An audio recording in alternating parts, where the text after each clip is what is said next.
I'd like to tell you about the Ox Camargue scheme, where we are now, where it came from, where we're going to, and several of the assumptions made about it. There are key assumptions like we can have as many houses as we want across the Arc, which are the 5 counties of Oxfordshire, Buckinghamshire, Bedfordshire, Northamptonshire, and Cambridge plus Peterborough, that we can have a Silicon Valley effect across these 5 counties, a sort of economy of scale and agglomeration effect, the economists like to call it. And that we can have this keeping the environment green. The Arc is also talked about as the Green Arc. And then finally, the communities are going to be very happy with all this because all the new communities will be given a sense of place as all this development happens. Now, I want to take each of those assumptions and show you that, quite frankly, they're false. A colleague of mine says nothing moves so fast as a bandwagon in a vacuum. And this is very much a bandwagon, and the vacuum is the vacuum of democratic accountability. There quite simply isn't any so far. So let's have a look at, I can change my slide.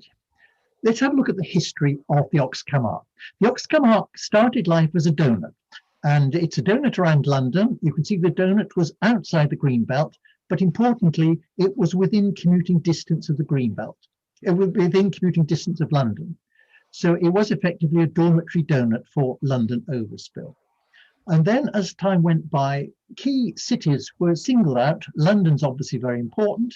And this first development was called the LOC, the London, Oxford, Cambridge Triangle, to develop the economies of those 3 cities and to develop the whole the economy of the region. And of course, those connections depended on the radial transport routes from London, both road and rail, which are very well established.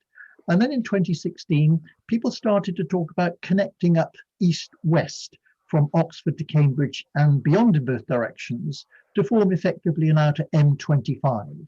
And this is important because freight coming from Lowestoft currently uses the M25, clogs it up, and they needed an outer M25 to carry freight from Lowestoft around the Ox Camargue to points farther west, to both the southwest and into Wales. So those are the 3 different ideas, and the Ox Camargue in its present form was really put together in 2016 by the National Infrastructure Commission in this very important report called Partnering for Prosperity. Now this report gives us essentially the 5 pillars of the Ox Camargue idea that we still have, and it's probably a good idea to start at the bottom here. The bottom is the economic prize. We can have this economic prize with everything that's above it. So 1.1 million new jobs, 1 million houses, an Oxford-Cambridge Expressway, and East-West Railway.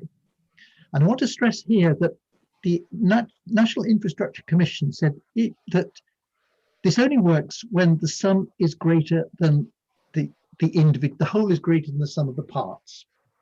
I'd like to show you that in fact it isn't.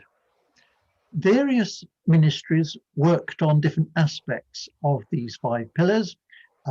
Cambridge Econometrics looked at the economy, Savills looked at houses, Highways England, of course, looked at the expressway, and Network Rail looked at East-West Railway.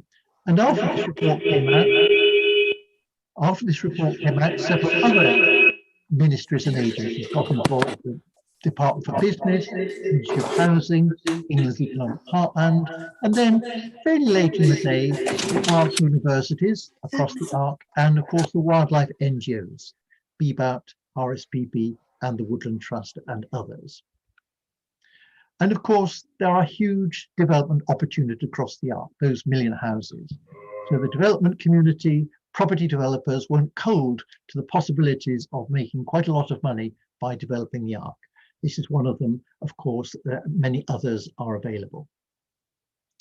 Now, that document claimed that it was careful research, the careful research that it had commissioned, that showed the need for the 1 million houses to reach the Ox Camargue's economic ambitions of 163 billion increase in the economic output across those 5 counties.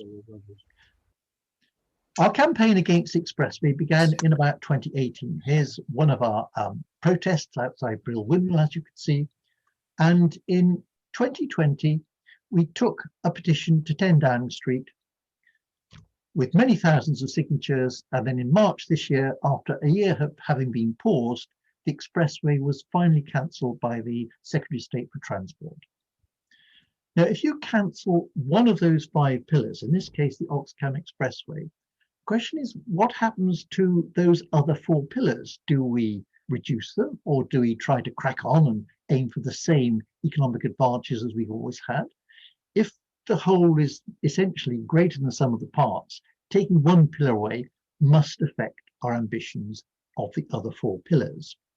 But at the moment, the government isn't admitting that. Documents that have come out since the cancellation of the expressway have effectively claimed the same prize as before. So the ARC plan in a nutshell concerns houses. We're going to look at each of these, and it reckons we can have essentially houses without limits. Jobs. The idea here is that the government wants to make a Silicon Valley of the 5 counties between Oxford and Cambridge. And the Silicon Valley effect is that businesses close together, somehow close together, exchange services, personnel, and experiences. And so you get the agglomeration effect of the increased economic output through closeness. And then, of course, the environment. The Arc University says that we can have a green arc for nature as the above 2 developments take place. And the government's always promising that the local communities will be involved in democratic decisions about what happens across the Arc. All of these turn out to be false, all of them. Let's look at houses first of all, houses without limits. Here's Carter Jonas, one of many property developers who are interested in developing the Arc. I wasn't aware that the Arc has sunk. Why they should claim to want to refloat the Arc, I really don't know. But let's look at the housing plans for the Arc. What are the details? Now, the National Infrastructure Commission's report, Partnering for Prosperity, distributed those 1 million homes across what was then the Oxcam Arc, which is shown by the outlined counties in this map. We've got essentially 4 sections here. We've got Oxfordshire, and then what I'm outlining here isn't exactly the whole of Northamptonshire or the whole of Bucks and Beds, but it's how Savills, who did the housing calculations for the National Infrastructure Commission, decided to divide up the geography. And then Savills allocated of those 1 million homes a certain number to each of these geographical regions. And you have pie charts within each of those outlines, and the pie charts come in 3 different colours. In pink, we've got a segment that represents currently planned homes. These are homes in local plans, most of which run to the early or mid 2030s. These are homes that are already being built in some cases, or certainly in all local plans. And then in dark blue, we've got something called London commuter homes. And then the dark orange segment are the additional homes that will be unlocked by all of Oxcam Arc developments. As I said, for Oxfordshire, that's 300,000 new houses between now and 2050. If we look at the number of houses in relation to how many houses we have already, Oxfordshire at the moment is about 280,000 houses in total. So if you add another 300,000 by 2050, you're more than doubling Oxfordshire's entire housing stock.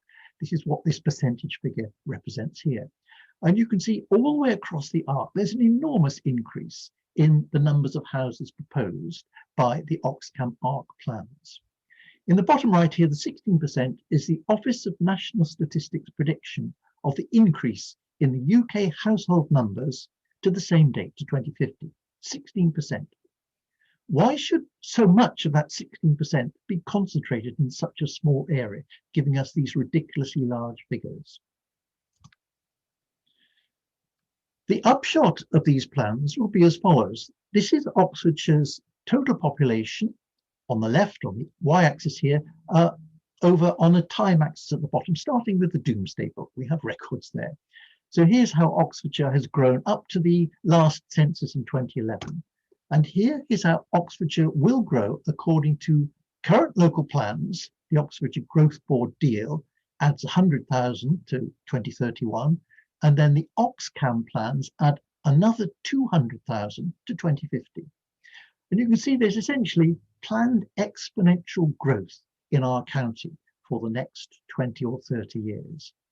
Are there really no limits to growth? It's exactly the same in Buckinghamshire, again in blue, growth of houses to the present day, and in red, local plans and the Oxcam Arc plans. And again for Bedfordshire, it's exactly the same across the Arc. I haven't yet got the figures for Cambridgeshire, but it will certainly be the same. And that leads to this. Anybody who believes in exponential growth will go on forever is either an idiot or an economist. We clearly can't have growth without limits. The question is, what is the limits to growth? What are the limits to growth?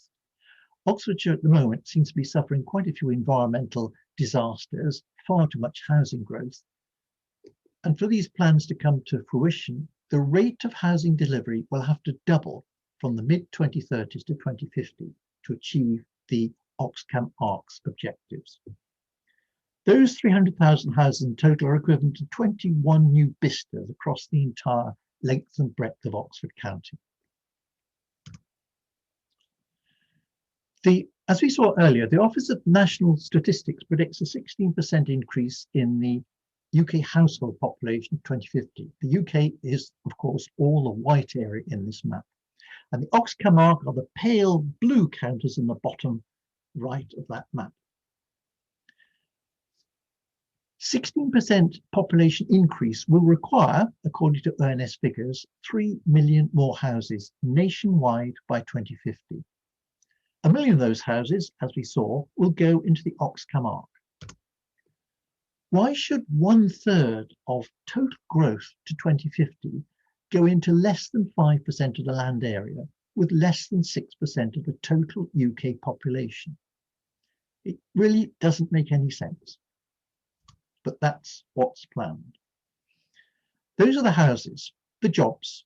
It's claimed that we can create a Silicon Valley effect in the Oxcam ARC counters. Now, of course, we've got various things called Silicon something in the UK already. We've got the Silicon Corridor from London going west. We've got the Silicon Fen from Cambridge going into Fenlands. But here's the real Silicon Valley. It's centered around Santa Clara here, Valley of Santa Clara. And it's got about the same population as the Oxcam ARC, which has got 3.7 million people. It's nothing like as long as the Oxcam ARC. The Oxcam ARC is about twice this length. But this is supposedly the model for the development of our part of England. Let's see what happened to Silicon Valley. This is the Santa Clara Valley before Silicon Valley was invented. This is Santa Clara Valley now. This is all the development of Silicon Valley. And this is what's been happening in Silicon Valley in recent years. They've created far too many jobs. They haven't built enough houses for all those jobs. The result is that median house prices have increased by 1 million in 7 key towns in the decade of 2017. And the result of that is that some of the high-tech industries, Tesla, Oracle, and HP, they've decided to leave Silicon Valley. They can no longer live there because it's far too expensive. And in a survey in 2016, almost half the residents of Silicon Valley said they now wanted to leave. Is this really what we want for our 5 counties? And the irony of Hewlett-Packard leaving Silicon Valley is that this plaque, this memorial plaque, is outside the garage in which Hewlett and Packard produced their first audio oscillator. And the garage is in fact claimed as the birthplace of Silicon Valley. The very first electronic device was produced in this garage. Hewlett-Packard is now moving out of Silicon Valley. Do we really want this for the ARC? Now, 2 key documents contributed to Partnering for Prosperity. One document concerned the houses and was produced by Savills. And the other document concerned the economy and was produced by Cambridge Econometrics. Let's look at the housing scenarios first. Savills are very good at deciding how many houses an area can sustain or support. And Savills defined 3 housing growth scenarios for the region. One was a baseline scenario in which we have 15,000 houses a year. Now, this is what they call business as usual. It's actually a slightly higher delivery rate than what is being delivered at the moment, which is the left-hand histogram here. And the different colours, of course, refer to the different counties. But it's a sort of business as usual. It's a strategic housing marketing assessment number. And then they looked at the second scenario, which is incremental growth. Now, it was the baseline scenario plus an additional number for immigration. And immigrants turn out to be a very important ingredient in our national economy, as you know. So for the incremental scenario, the Oxcam ARC was going to deliver 20,000 houses a year. And then to maximize growth, Savills decided we needed 30,000 houses a year. This is on the y-axis here. 30,000 houses a year for more than 30 years gives us the million houses total. And although Savills offered 3 growth scenarios, the National Infrastructure Commission simply ignored the first 2. It wanted maximum growth. It wanted the transformational scenario growth of 30,000 houses per year. And you notice on the top of that right-hand histogram, and only on the transformation scenario, 7,000 of those 30,000 houses a year are earmarked for London commuters. They want nothing at all to do with the economic development of the Arc. They're for London overspill. As I said, the Partnering for Prosperity document essentially plumped for the transformational scenario and ignored all the other ones. Now, if you go into the Savills report, it's refreshingly honest about why it looked at the transformational growth and what it involved. It said transformational growth involves 2 things. First of all, the Oxcam corridor must take a share of the nationwide target of the government of 300,000 houses a year. In other words, if local authorities up and down the country can't deliver the 300,000 houses, they would simply be allocated to the Oxcam Arc. And the second reason for transformational growth is the corridor must also meet the housing needs of economically connected areas with insufficient housing. They're talking, of course, of London. London is never, ever delivering enough houses for the growth of London's population. So the Oxcam Arc's going to have to do it.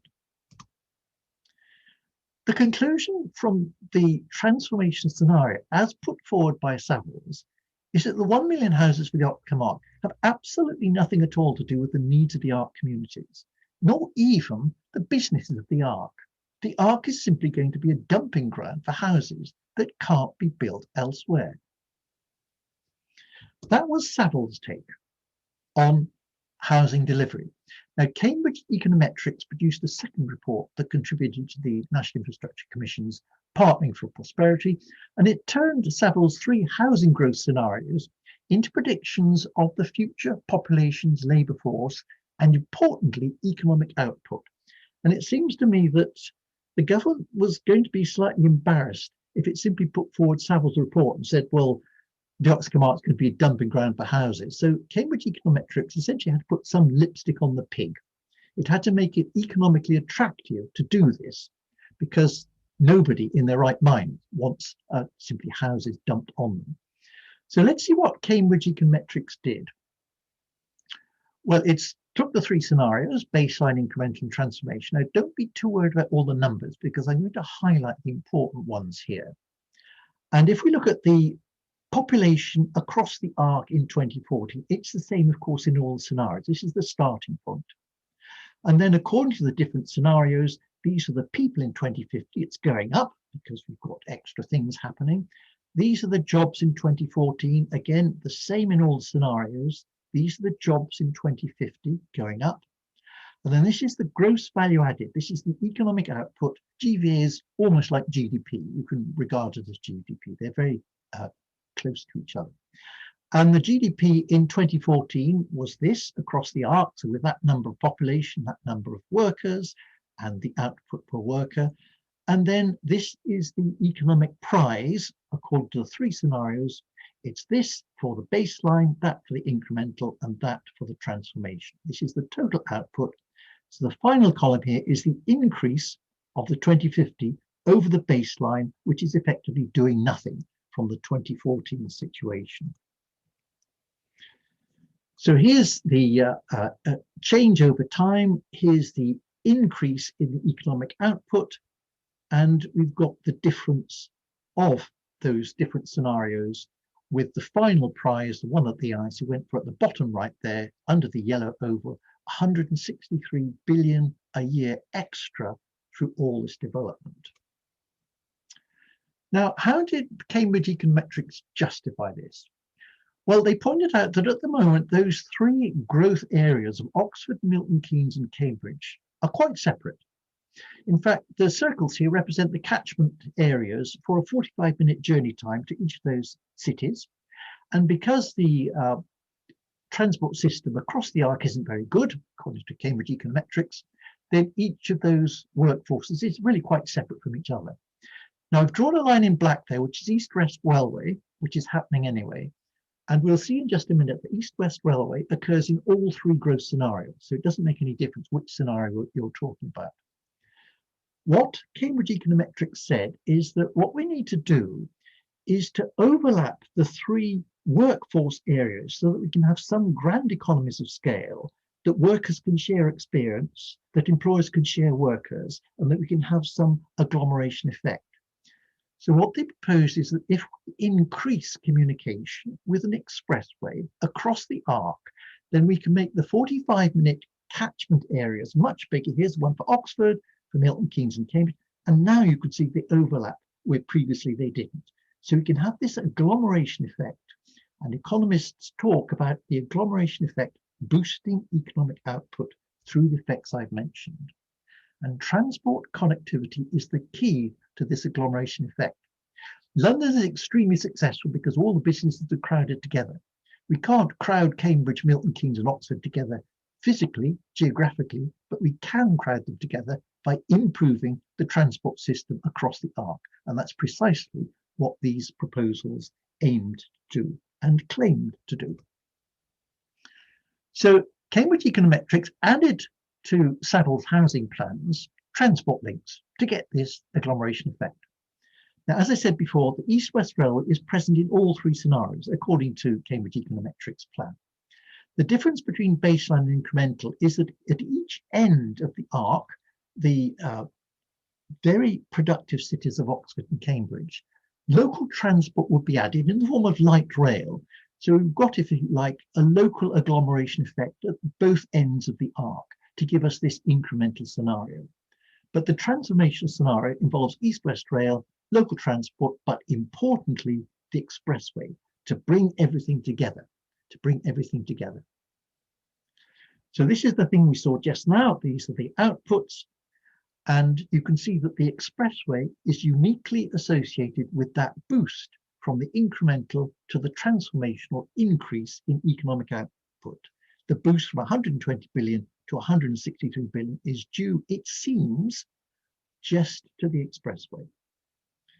Now, it turns out it's nothing at all like that. Here's the extra connectivity, and here's the agglomeration effect, the Silicon Valley effect that they were aiming for.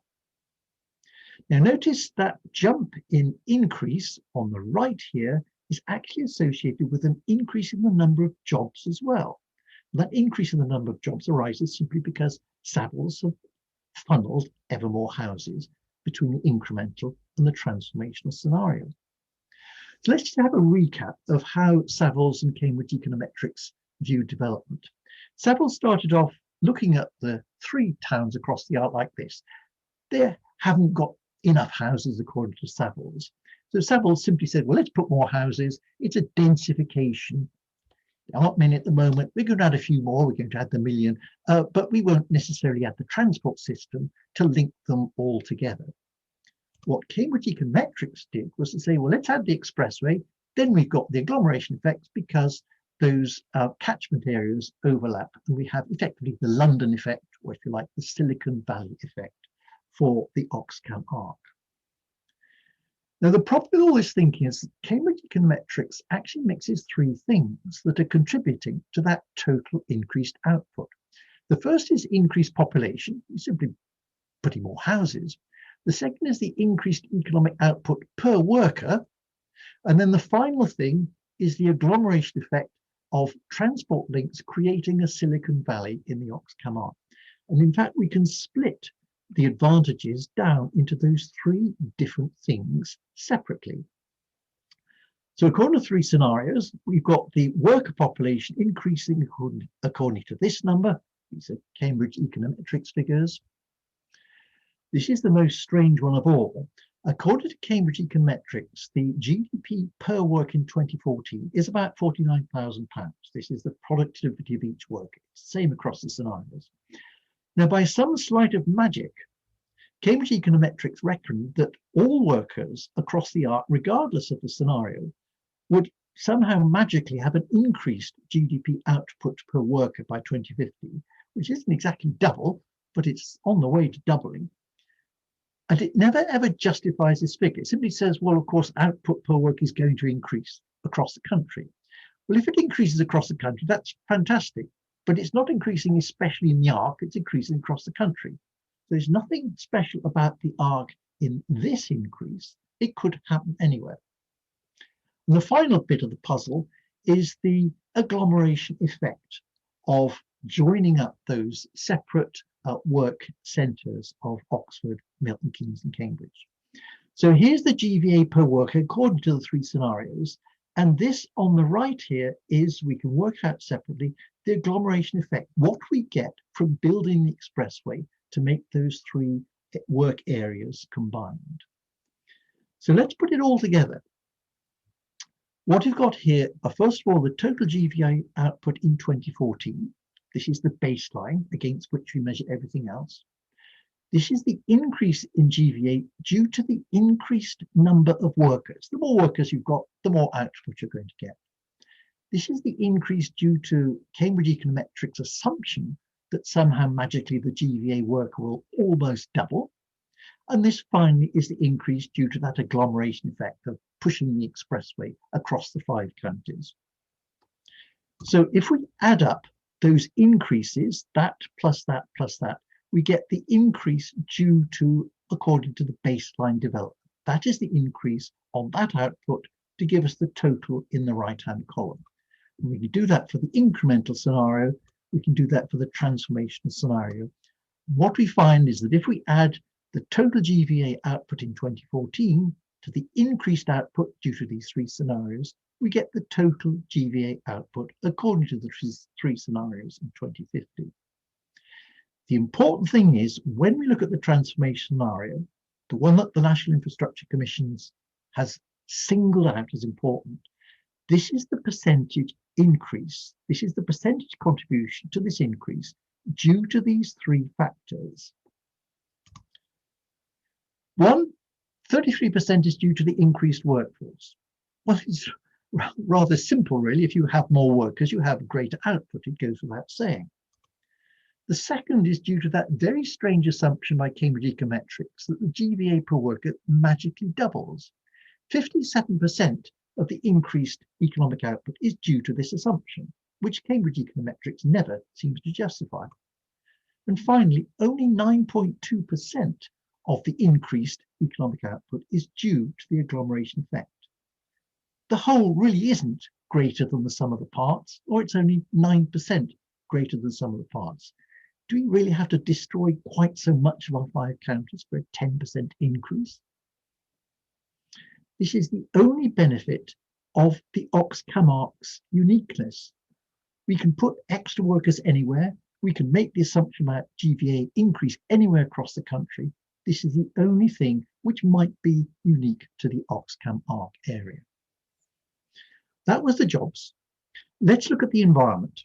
Now, the Ox-Camargue Leaders Group, which is a group set up by the ARC Universities Group, said that it's going to put the environment at the heart of all our decisions of the ARC. I don't know if any of you were in Bond Square on Sunday, but Oxford protesters were complaining that Oxford is already building on the Greenbelt. We had a little bit of Greenbelt and people brought bricks to represent the development of the Greenbelt in Oxford. This is what's happening. This is what's claimed that will be happening.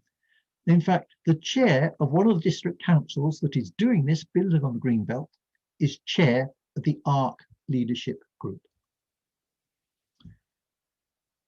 We don't respect nature. We have been commodifying nature ever since we could measure it. Early protection of the environment, of rare species, for example, was through legislation. We set up sites of special scientific interest, sites of special areas of conservation, and so on. And we legislated to prevent them being destroyed. And then, in theory, planning laws protected other areas, such as green belts, for their public health and amenity values. Now, the problem is that pressure on land for infrastructure, HS2, or for housing, green belt, was often resolved by relaxing or simply ignoring the rules. HS2 is a nationally significant infrastructure project NSIPs can, quite frankly, ignore all planning rules if the Secretary of State decides. And you can build on the green belt according to the NPPF if there are exceptional circumstances, which, surprise, surprise, there always are in Oxfordshire's case. So the question is, could inevitable habitat destruction in some places be compensated for by protecting elsewhere? And this is where the ideas of offsetting a net biodiversity gain arose. It's the compensation in some places for developing other places with concrete and buildings and factories. Now, of course, to do offsetting and net biodiversity gain, you actually need a metric. You need to measure what's being lost, and you need to measure what you are able to gain by offsetting. Now, DEFRA's biodiversity metric is simply a number. It has no units to it. And this worried the economists. It worried them considerably because, of course, you can't bring a number into an economic framework. So economists hit on the idea of natural capital counting, which is actually putting a monetary value on nature so that you can, first of all, estimate what is being lost in monetary value on the building site and what is being gained on the offset site. And this very simple graphic from DEFRA shows you the principles of offsetting net biodiversity gain.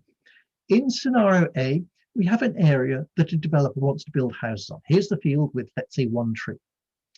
Now, we're always told that if you're going to build houses, the first thing you've got to try to do is to avoid harm in the first place. The second thing is to try to mitigate on-site or to enhance on-site. So under scenario A, you don't actually need to do any offsetting off-site. You do offsetting on-site. So at the end of development, we've got houses, but we've got even more trees. So this is on-site offsetting. No extra land is required. That's going to be a rare case. In scenario B, we start off with 4 trees. The developer builds houses, but he's only managed to put 2 trees back on the housing plot. So in that case, he's got to find an area nearby, preferably, in which he pays money to develop the biodiversity of that offset site. And in theory, according to the environmental bill that's going through Parliament at the moment, he's supposed to aim for 10% net biodiversity gain on the offset site. Those offset sites should be close to the development site. Scenario C is the sad case, but probably going to be a very common case, where we've got the same as scenario B. We've started off with so many trees, so many houses, can't offset on site. There are no sites local to the building site where offset can happen. So the developer pays a tariff, simply a sum of money, into a fund, and then somewhere else across the country, those funds are used for conservation or natural capital development. The problem with scenario C, of course, is that the local community experiences all the pain of building and sees none of the gain of offsetting, because offsetting is tens or hundreds of miles away. Now, the thing to emphasize with the Ox Camargue development is that if there is no development, there will be no funds for nature. It's as simple as that. Nature isn't worthy of funding for its own sake. It's only going to be funded because in other places of the arc, they're going to pour concrete, destroying parts of it. You can liken biodiversity offsetting to taking Westminster Abbey. This is our beautiful site before offsetting, before building begins, demolishing it, turning it into a pile of stones, moving the stones elsewhere onto the offset site and saying it's the same. Of course, it's not the same. It's not going to be the same for tens or maybe hundreds of years for an ancient woodland. You simply can't grow an ancient woodland in a hurry. So offsetting is the certain destruction of habitats in one place for the uncertain hope of reconstructing them elsewhere. And there have been several surveys of offsetting. In England, we don't have much experience of it, but it's been practiced in Europe and America and Australia for much longer. And these are the results of the reviews of those offsetting experiences. Basically, offsetting is pretty hit and miss. It's often failed. You can see in Australia, for example, the offsetting site would take 140 years to grow to the biodiversity of the site that was developed. We've had very limited experience. There was a 2014 review of 2-year pilot offsets. And what was interesting is that the reasons why many of these failed not just shortage of expertise, that we can correct that, but a lack of suitable offset sites, well, that's going to be a problem, and the unwillingness of developers to pay for the full impacts identified by the ecologists on the development site. These are going to be significant barriers to successful offsetting. And then a couple of years ago, the Durrell Institute for Conservation Ecology reviewed the global experience of offsetting. It actually looked at 16,000 articles in the literature, found a surprisingly small number with enough quantitative data, only 32 studies from 5 countries, where they could assess not biodiversity net gain, but simply no net loss. This was the fairly low bar that these projects were aiming for. Was there no net loss due to offsetting? Now, the studies that they actually managed to find covered 300,000 hectares. That's quite a large area. It was 2% of the global offset area, so it's quite a respectable sample. And the results are shown in this histogram here. There's a number of projects or studies. 1/3 of the projects for which they had good enough data achieved no net loss. That's the green histogram here. But 2/3 didn't. They either didn't achieve them, or they had very mixed outcomes, or the outcomes couldn't be determined. 2/3 of the project failed to achieve no net loss. And what was interesting about those studies is that wetland areas were relatively easy to offset, but there were some areas like forest that simply couldn't be offset. There are several examples of forest offsetting. None of them was successful in the DICE survey. Dieter Helm in a meeting in 2019 said no one has yet achieved net environmental gain at scale. And yet people pushing Ox Camargue development say they will achieve net environmental gain at the scale of 5 counties. It hasn't been done yet. The experience elsewhere shows it's going to be very difficult. The hubris of the environmental working group of the Arc Universities group is breathtaking. Now, I could take a long time explaining the workings of the biodiversity metric. I'm not going to do that. I gave a talk to a Cambridge group last week, and the details of that, the talk itself, is on our website here. I'm going to show you the conclusions using DEFRA's biodiversity metric, the thing you used to measure what's being lost on the building site and what you might gain on the offset site. The first thing to notice about DEFRA's metric is that it's not measuring biodiversity at all. It's not measuring how many badgers or dung beetles you've got. It's measuring habitats, hedgerow, woodland, grassland. Habitats are taken as a proxy for biodiversity. And quite frankly, they're a pretty dreadful proxy for biodiversity. The idea is that offset areas under the Environmental Bill will be managed under covenants, which the developers will have to pay for. Those covenants have got to last for 30 years, and they'll probably be carried out by wildlife NGOs. The developer will pay out a certain sum of money to the NGOs. The offset site will have been identified by a process we can talk about later on, and then the NGOs will take over making sure the offset sites are run for at least 30 years. And of course, if you're going to offset, you really have to offset for eternity, not just 30 years. It's pointless if after 30 years the bulldozers come in and then turn that into housing. So point 3, offset land will really be unavailable for any other purpose. Farmers who are interested in this scheme, they might want to sort of say, well, I've got a turnip field which isn't doing very much. But in fact, they're going to lose control of that offset land forever. It simply cannot go back to being a farmer's field, because that completely destroys the idea of net biodiversity gain. So I think farmers and other landowners are going to be really quite reluctant to set aside land for offsetting.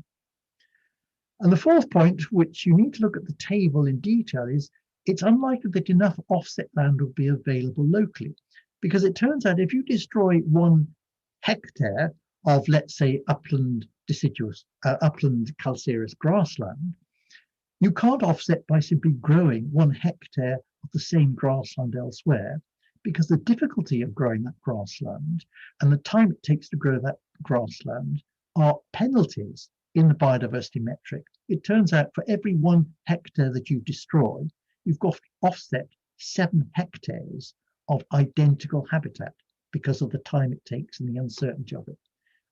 We would need a huge amount of offset land if we're going to develop part of the Ox Camargue. That's biodiversity metric. As I said, the economists bring pounds and pence into the calculations, and I want to show you how. Let's imagine William Wordsworth wandering in Ullswater looking at his daffodils. And let's imagine that there's a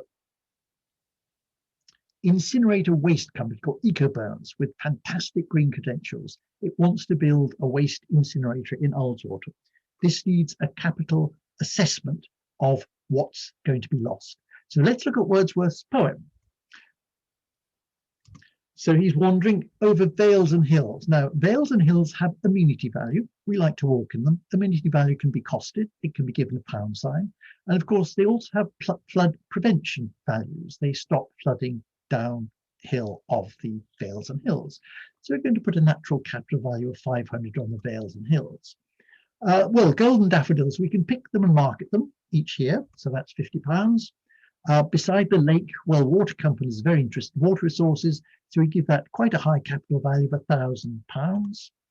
Beneath the trees have straightforward timber value. They also have amenity value. We can have nice picnics underneath them, so we give that a capital value. And finally, the breeze has public health benefits because it takes away pollution. So we can value the breeze that flows, that causes the daffodils to dance about.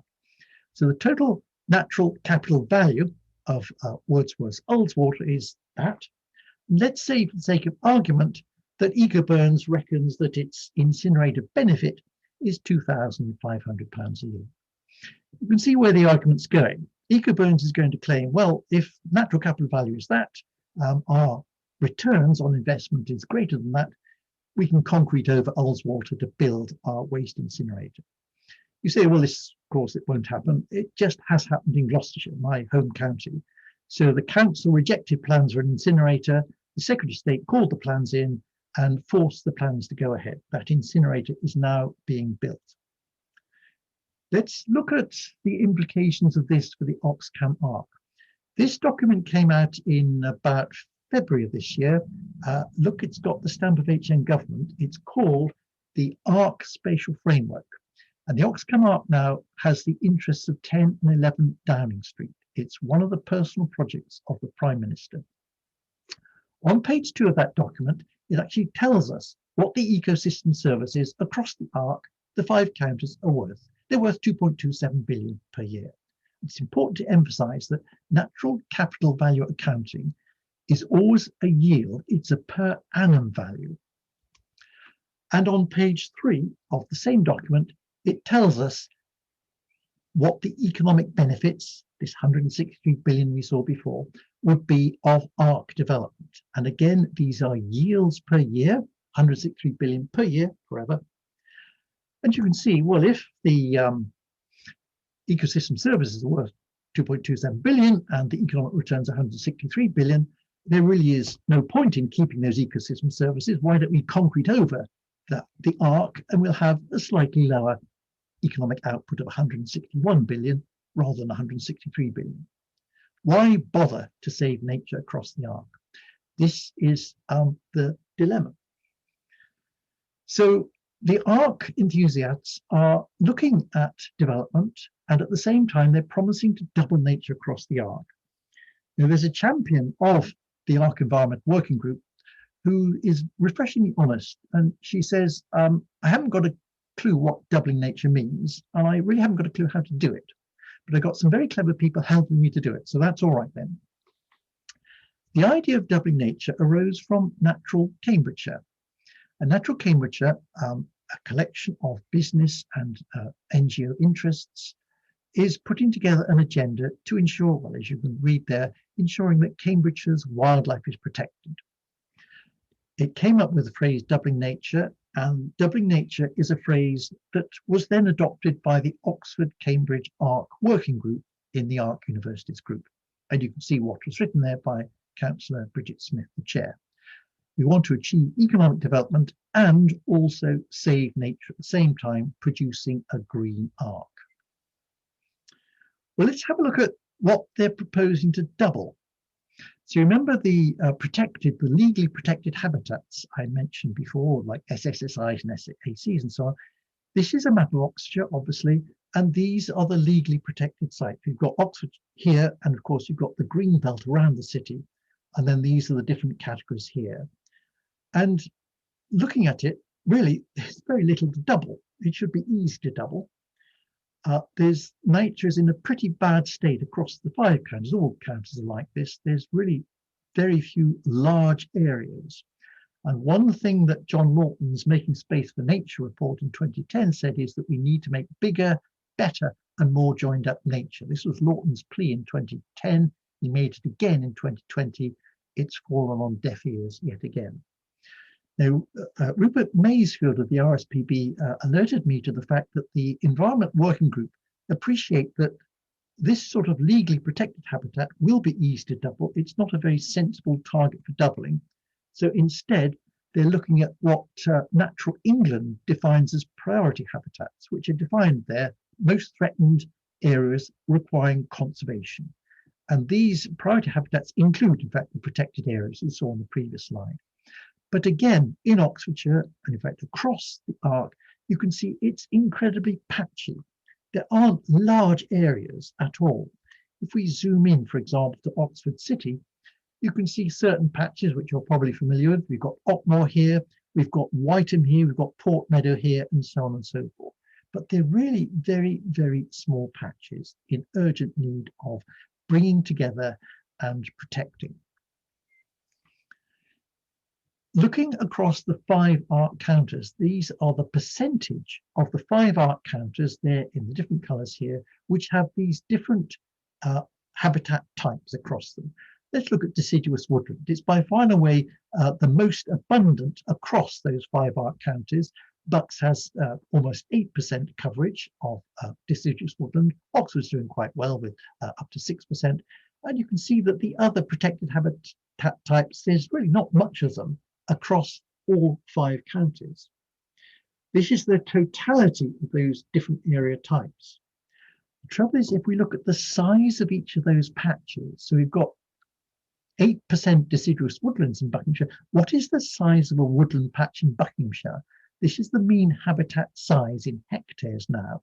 And notice deciduous woodland patches are in fact incredibly small. There's a large amount of them, and there's rather a small amount of grassland in total. But when we look at the patch size of woodland is small. In fact, the patch size of grassland is very much bigger. It's 3 or 4 hectares. But all the way across all 5 counties, the patch sizes are incredibly small. In fact, the yellow line there is the size of 1 rugby pitch. That's 1 hectare. Nature is in a pretty bad state when patch sizes are about the size of a rugby pitch. And the reason for that is this species area curve. Well known to ecologists, frustrates most ecologists what exactly it means, but it's essentially saying that as habitat patch size goes up, the number of species you'll find in that patch increases. The reason is that at small habitat patch sizes, first of all, the extinction rate of the species is high, and secondly, the colonization rate of new species finding that small habitat is very low. So you get this upswinging curve. The bigger the area, the more species you get. John Lawton's very important report, Making Space for Nature, in 2010 asked for 1.1 billion annually, and no strings attached 1.1 billion. Didn't say we'll have development and 1.1 billion, just 1.1 billion to protect and enhance nature, to make bigger, better, and more joined up nature. And this has led on to the nature recovery network ideas that local nature partnerships are talking about now. Exactly 10 years, in fact, to the day that he released Making Space for Nature, John Lawton wrote to our present Prime Minister, pointing out how little has been changed, how little has changed in the interim. Wildlife is still in a decreasingly good situation across the Arcs, repeated his request for a no strings attached funding for nature.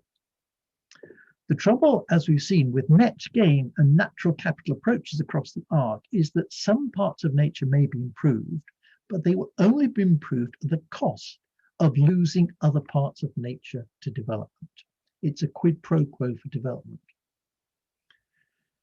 Finally, communities, democratic decisions for communities. The tragedy is that to date there's been absolutely no democratic engagement whatsoever from this whole series of ministries here. So you've got transport, housing, industry, international trade, and DEFRA environment. None of these has held meetings with the general public anywhere across the arc, anywhere. And these plans have been going now for almost probably more than 6 years in their present form, leading up to various reports. Not a single meeting anywhere. There's a total democratic vacuum. As Chris Krasnowski, who's the MHCLG director of plans for housing across the arc, freely admitted in a webinar in February, it's a Whitehall plan. And then he added, oh, with local partners. We, NEG, applied to be a local partner with this Whitehall plan. We were told we couldn't be because the local partners are local authority representatives and local enterprise partnerships, which are businesses which neither you nor I have elected. What are the conclusions? What are the conclusions? Well, of course, for housing, there has to be a limit to housing numbers in the Oxcam Arc. But Oxcam Arc plans seem to deny their limits to housing growth. Squeezing a third of all the nation's housing growth to 2050 into 5% of the UK land area really doesn't make any sense at all. It's certainly not going to achieve levelling up. As you saw in the jobs, the economic case for the Arc is weak because 33% of those benefits are simply due to shoveling more workers into the Arc. Well, you can put workers anywhere. 57% is due to an assumed increase in output per worker to 2050. Again, an assumption you can make about any worker anywhere across the UK. And only 9% is due to the unique agglomeration effect, which is claimed for Oxcam Arc plans. In terms of the environment, the net gain metric is very suspect. Natural capital accounting actually concentrates on yield rather than stock. And I do recommend I talked to the Friends of the River Cam to explain the significance of that statement. The global experience of biodiversity net gain and no net loss is extremely poor. Our experience in the UK is very limited, and what we know of the outcomes that we've had, they're also poor. Doubling nature, the grand claim for the Arc, from a very sparse and fragmented base, requires more than just doubling the present area, even of protected habitats. No community anywhere across the Arc has yet been consulted about its future. There's a huge democratic deficit. And the final conclusion is, of course, in its present form, really the Oxcam Arc plans should be scrapped. Now, those people in favour of the Arc, those people who stand up at webinars saying how good the Arc is, always claim it's a coalition of the willing. It's only a coalition of the willing because only the willing are invited to be inside the tent deciding on Arc plans. In fact, of course, it's actually something which is attracting all this interest because of the great fortunes to be made by developing our beautiful 5 counties. Thank you very much.